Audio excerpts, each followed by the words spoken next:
কথাটি শুনে নিহিলা ওপরে ভার দেখালো, ভেতরে ভেতরে ভারী খুশি হলো। বাংলাদেশে মানুষের আনাগোনার মধ্যে থাকতে থাকতে এখন এরকম নীরব জায়গা ভালো লাগে না। নিহিলা জানে না এখানের মেলা কেমন হয়, তাই সে ভারী উৎসুক। গাড়ি থেকে নেমেই অরিন আর নিহিলা আশেপাশে তাকালো। অনেক মানুষের ভিড়। এত মানুষের ভিড়ে কোন সময় তারা এক একজনকে হারিয়ে ফেলে। তারা আর এগিয়ে যাবার সাহস পেল না। রাহান গাড়ি একদিকে সাইড করে রেখে এগিয়ে এসে দাঁড়াতেই আশপাশে তাকিয়ে অনেক মানুষ দেখে সে নিজেও নিজেকে গালাগালি দিল। অরিন বলেছে বলে সেও যে কেন এখানে আনতে গেল। এত মানুষের ভিড়ে কিন্তু এখন তো আর ফিরিয়ে নিয়ে যাওয়া যাবে না। রাহান অরিনের হাত ধরল। নিহিলার দিকে তাকাতেই নিহিলা ওই পাশে গিয়ে অরিনের পিছু নিল। কিছু সময় যেতেই একদল লোকের ভিড়ে নিহিলা অরিনের হাত ছুটে পেছনে পড়ে গেল। রাহান এগিয়ে এসে সামনের দিকে তাকিয়েই তার অপর হাতটা নিহিলার দিকে বাড়িয়ে দিল। হাত ধরো। লাগবে না বলেই আশেপাশে তাকিয়ে রাহানের হাতের শার্টের কাপড় চিমটি দিয়ে ধরল। তা দেখে রাহানের ঠোঁটের কিনারা হালকা প্রসারিত হলো। অরিন ভাইয়ের দিকে তাকাতেই থমকে গেল। শেষমেশ তার ভাই? না না, সে এটা কি ভাবছে? দায়ে পড়েই তো নিহিলাকে হাত ধরতে বলেছে। না হয় এত এত মানুষের ভিড়ে সে হারিয়ে যাবে তো। অরিন আরেকবার তাকালো। রাহান নিহিলার হাত ধরেনি, তবে নিহিলা তার হাতের কাপড়ের কিছু অংশ ধরে আছে। তা দেখে অরিনের মুখভঙ্গি পাল্টে গেল। যদি তার প্রথমের ভাবানুসারে এমন কিছু হয় তবে তার আপত্তি নেই, মন্দ হয় না। এইদিকে সাফাতের মন আজ বেশ ফুরফুরে। প্রায় কয়েকদিন পরে বাড়ি ফিরতে পারছে বলে কথা। যদিও মাত্র কয়েকদিন, কিন্তু তার মনে হচ্ছে কত সহস্র দিন সে বাড়ির বাইরে। সে ভাবেনি এই প্রথম আমান শেখ এত তাড়াতাড়ি কথা ভেঙেছেন। তিনি তো প্রথমে 1 মাসের মাথায় বাড়ি আসতে বলেছিল, কিন্তু কয়েকদিন পেরোতেই সাফাত যখন বাবাকে কল দিয়ে বলল সে ভালোভাবেই সব করেছে, প্রথমে আমান শেখ কল কেটে অফিসের খবর নিল। তারপর আবার কল দিয়ে বলল যেন বাড়ি এসে কয়েকদিন ঘুরে যায়, তারপর না হয় আবার আসবে। সাফাত প্রথমে বিশ্বাস করতে পারেনি, পরে আর বিষয়টা ঘাটালো না। যাক, বাড়ি ফিরবে অবশেষে। এই কয়েকদিন সে বাড়িতেও কল করেনি। অবশ্য আমান শেখ বাড়িতে কল করার অনুমতি দিয়েছিল, কিন্তু সাফাতের ইচ্ছে হয়নি। মিলির সাথেও কথা হয়নি। প্রথম 2 দিন পরে কল দিয়েছিল ঠিকই, কিন্তু মায়েরা তেমন কথা বলেনি। এমনিতে মায়েদের থেকে ভার ভার আচরণ পেয়ে সে ভীষণ কষ্ট পেয়েছিল। তার উপর মিলির সেই একই কর্মকাণ্ডের ফলে আর ফোন করার ইচ্ছে হয়নি। মিলির মূল লক্ষ্য ছিল সাফাত যেন তাদের এদিকের ব্যবসাটা নিয়ে একেবারের জন্য মিলিকে নিয়ে আলাদা হয়ে যায়। সাফাত ভেবেছিল তার অনুপস্থিতিতে মিলি বুঝতে পারবে, কিন্তু তার ধারণা ভুল। সে বুঝতে পারল মিলি শুধরাবার নয়। গাড়িতে উঠেই তার মন খুশি খুশি লাগছে। কেন লাগছে সে জানে না, কিন্তু তার মনে হচ্ছে যেন অনেক দিনের চোখের তৃষ্ণা সে আজ মেটাতে পারবে। তার এমন উৎফুল্লতা সে বুঝতে পারল তখনই যখন গাড়িটি চট্টগ্রামে অর্থাৎ বাড়ির কাছাকাছি এলো। প্রতিবার আসার সময় এই বেলি ফুলের দোকানটার থেকে একটা বেলি ফুলের মালা নিয়ে যেত, আর সেই দোকানের নার্সারি থেকে সবসময় যে কোনো একটা ফুলের চারা নিত। আশ্চর্যজনকভাবে এইবারও সেই গাড়িটি সেই দোকানের সামনেই থামালো। গাড়ি থেকে নেমে দোকানের সামনে যেতেই দোকানদারটি সাফাতকে চিনে নিল। চিনবে নাই বা কেন, প্রতিবার যে নিয়ম করে এই দোকানটি থেকেই সব নিত। বাবু আসেন, এইবার অনেকদিন পরে এলেন যে? সাফাতের অবচেতন মন জিজ্ঞেস করল, কতদিন পরে? এই ধরেন 1 মাসের মতো হচ্ছে। প্রতিবার তো প্রতি সপ্তাহে আসতেন। বলেই তিনি পেছনে দোকানের এক কর্মচারী ছেলের উদ্দেশ্যে হাঁক ছাড়লেন। এই জসিম, বাবুর জন্য একটি বেলি ফুলের মালা আর গোলাপ সুন্দর করে মুড়িয়ে দে। বলেই তিনি সাফাতের দিকে ফিরে চাইল। বাবু, আজ কোন গাছটা নেবেন? সাফাত কি বুঝে না করল না। সে হাতের ইশারায় সাদা গোলাপটা দেখালো। এটা দাও। ঠিক আছে। আপামনি ভালো আছেন? আর গতবার গোলাপ নিয়েছিলেন, ওইটাতে গোলাপ ধরেছে? বলতে বলতেই তিনি গাছটি নিলেন। দেখেন তো সাফাত ভাই, এখনো গোলাপ আসছে না। একটাতে ধরেছে আর একটাতে ধরছে না। সাফাত হাসত, হেসে সান্ত্বনা দিত, ধরবে। সাফাতের এই একটা সান্ত্বনাতে নিহিলা ভরসা খুঁজে পেত। তার উৎফুল্লতা দেখে মনে হতো যে সাফাত বলছে ফুল ধরে গেছে। সাফাত গভীর থেকে একটা শ্বাস নিল। এইবারও মনে পড়ছে ভীষণ করে, কিন্তু এসব কেন নিয়ে যাচ্ছে সে জানে না। এখন তো এইসব আর মানায় না, কিন্তু সাফাত এসবের ধার ধারছে না। তার অবচেতন মন বারবার মনে করিয়ে দিচ্ছে নিহিলার কথা। নিহিলা সকালে ঘুম থেকে উঠে বসতেই ড্রেসিং টেবিলের দিকে চোখ গেল। সে উঠে আয়নার সামনে এগিয়ে গেল। আয়নার সামনে থাকা খরগোশ ল্যাম্পটি হাতে নিয়ে হাত বোলালো। এটা এখানে কি করছে? এটা তো সে মেলায় দেখেছিল, পছন্দ হয়েছিল বিধায় 2বার তাকিয়েছিল, কিন্তু এটা এখানে কে এনে দিল? তবে কি? কিছু একটা ভাবতেই নিহিলা নিজেকে সংযত করলো। এসব কি ভাবছিস তুই নিহিলা? এসব কিছুই না। এসব ভেবেও নিহিলা নিজেকে সান্ত্বনা দিতে পারল না। অরিন ঘুম থেকে উঠে বসতেই নিহিলাকে আয়নার সামনে দাঁড়িয়ে খরগোশ ল্যাম্পটি হাতে নিয়ে কিছু একটা ভাবতে দেখে হাসলো। হেসে এগিয়ে গেল। কি রে, কি ভাবছিস? অরিনের কথায় নিহিলার হাতে থাকা খরগোশ ল্যাম্পটার দিকে তাকালো। এটা নিহিলার প্রশ্নবোধক চাহনি দেখে অরিন কিছু একটা মনে পড়ার ভঙ্গিমা করে বলে উঠল, ও এটা এটা কালকে রাতে ভাইয়া এনে দিয়েছিল। বলেই অরিন মাথা চুলকে বলল, কিন্তু এইটার দিকে আমি তো তাকাইনি, তবে ভাইয়া কেন এনে দিয়েছে বুঝলাম না। নিহিলা অরিনের দিকে ফিরে তাকালো। কেন? কিছু বলেনি? নিহিলার কথা শুনে অরিন হাত দিয়ে মাছি তাড়ানোর ভঙ্গিমা করে বলে উঠল, আরে দূর, ভাইয়া সব কিছু বলে নাকি? সব চুপচাপ নীরবের মধ্যে করবে। কালকে এটা এনে আমার হাতে দিয়েছিল। আমি জিজ্ঞেস করেছিলাম যে এটা কেন। জবাবে ভাইয়া বলল কাজে রাখবে, রাখ বলে রুমে চলে গেল। উনি আবার গিয়েছে? আবার মানে? না, মেলাটা তো অনেক দূরে। আমরা তো পরশু গিয়েছিলাম, এখনো আছে। হ্যাঁ, মেলাটা 7 দিনের মতো থাকে।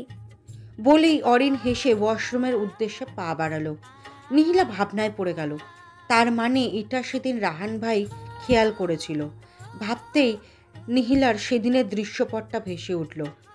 সেদিন মেলায় ঢুকতেই একটা দোকানে নিহিলা থেমে গেল। মূলত এই খরগোশ ল্যাম্পটাই চোখে পড়েছিল বিধায় একটু দেখেছিল, কিন্তু সেটা কাউকে বলা হয়নি, কারণ তার হাতে সেরকম টাকা ছিল না। আর তাছাড়া কারোর কাছ থেকে খুঁজে জিনিস নেওয়াটাও বেমানান। তার দাঁড়িয়ে থাকা দেখে রাহানও দাঁড়িয়েছিল, কিন্তু রাহান তাকাতেই নিহিলা আবার হাঁটা শুরু করে। পরবর্তীতে রাহান যে সেই জিনিসটা খেয়াল করেছে সেটা নিহিলা ঘুণাক্ষরেও ভাবেনি। নিহিলা ভাবনা থেকে বেরিয়ে এলো। খরগোশ ল্যাম্পটা জ্বালিয়ে সেটার দিকে দৃষ্টিপাত করে হাসলো। মানুষটা উপরে যেমন দেখায় তেমনটা না। এই নিহিলা, কি বলছিস বিড়বিড় করে? অরিন ওয়াশরুম থেকে এসে মাথায় ঠোকা দিতেই নিহিলা ভাবনা থেকে বেরিয়ে এলো। সে ধরা পড়ে যাওয়ার ভঙ্গিমায় খরগোশ ল্যাম্পটা পেছনে ফিরে আগের জায়গায় আবারও সাজিয়ে রাখতে রাখতে বলল, কিছু না। আচ্ছা, আমার তো ভাবনা এটা আসেনি যে মেলায় তুই সহ গিয়েছিলি। কোনোভাবে তোর এটা পছন্দ হয়েছিল? কই, আমি তো খেয়াল করিনি। তবে রাহান ভাইয়া কি তোর পছন্দ হয়েছে বলে এটা এনে দিয়েছে? আমার পছন্দ না হলে বা ভাইয়ার পছন্দ না হলে এরকম তো কোনোদিন করেনি। নিহিলার কথা শুনে অরিন ধরফরিয়ে উঠে বসল। ক্লাসের কথা তার একদম মাথায় ছিল না। অরিন ওয়াশরুম থেকে বের হতে হতে নিহিলা একেবারে তৈরি হয়ে নিল। একটা লং নীল কুর্তির সাথে চুলগুলো একপাশে বেনুনি করে নিল, সাথে সাদা ওড়নাটা গলায় পেঁচিয়ে নিল। অরিন বেরিয়েই নিহিলার দিকে এগিয়ে গেল। নিহিলার সামনে হাঁটু মুড়ে বসে বুকে হাত দিয়ে প্রেমের প্রস্তাব দেওয়ার ভান করল। হ্যাঁ মেরিজান, তোমাকে প্রথম যেদিন দেখেছি সেদিন থেকেই মন দিয়ে ফেলেছি। আর আজ তুমি মরেই যাব। প্লিজ, আর অন্য ছেলেরা মরে যাওয়ার আগে আমার প্রস্তাবটা গ্রহণ করে ধন্য করুন ম্যাম। অরিন আরো কিছু বলতে নিচ্ছিল, কিন্তু নিহিলা জোর করে তৈরি হতে পাঠিয়ে দিল। তাহলে এত ঢং করা লাগবে না, আপনি আরো বেশি সুন্দরী। এইবার আসুন।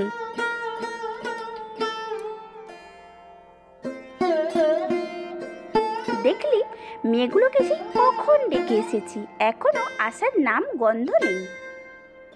মা, আরেকবার ডাক দাও, আমার দেরি হচ্ছে। দাঁড়া বাবা, যাচ্ছি। এতক্ষণ লাগে মেয়েগুলোর আসতে?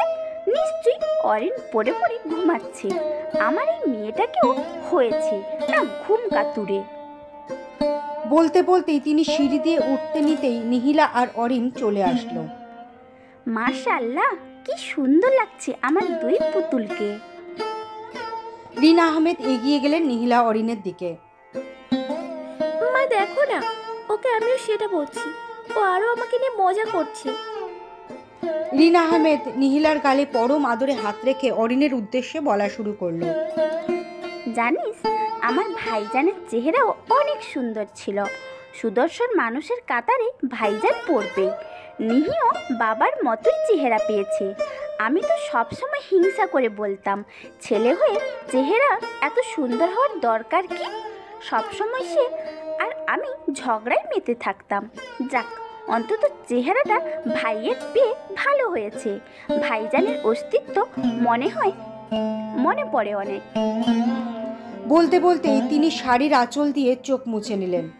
ফুপির কথায় নিহিলারও বাবাকে মনে পড়ে গেল। বাবা কি জিনিস সেটা বুঝ হওয়ার পর আর অনুভব করতে পারেনি। যদিও আমান শেখ অনুভবটা হতে দেয়নি, কিন্তু বাবা তো বাবাই। বাবার স্থান কি আর কেউ নিতে পারে? নিহিলার মন খারাপ হয়ে গেল। চোখে পানি টলমল করছে। মনে হচ্ছে চোখের পলক ফেললেই পানিগুলো ঝর্ণার রূপ নেবে। মা, আমি বেরোবো। এই, তোরা তাড়াতাড়ি নাস্তা করে নে। রাহান অফিসে যাওয়ার সময় নামিয়ে দিবে তোদের। বলেই তিনি তাড়াহুড়ো করে ফিরে টেবিলের দিকে এগিয়ে গেলেন। ঘরের প্রতিটা সদস্য বুঝতে পারল তিনি নিজের মন খারাপকে লুকানোর বৃথা চেষ্টা চালিয়ে যাচ্ছেন।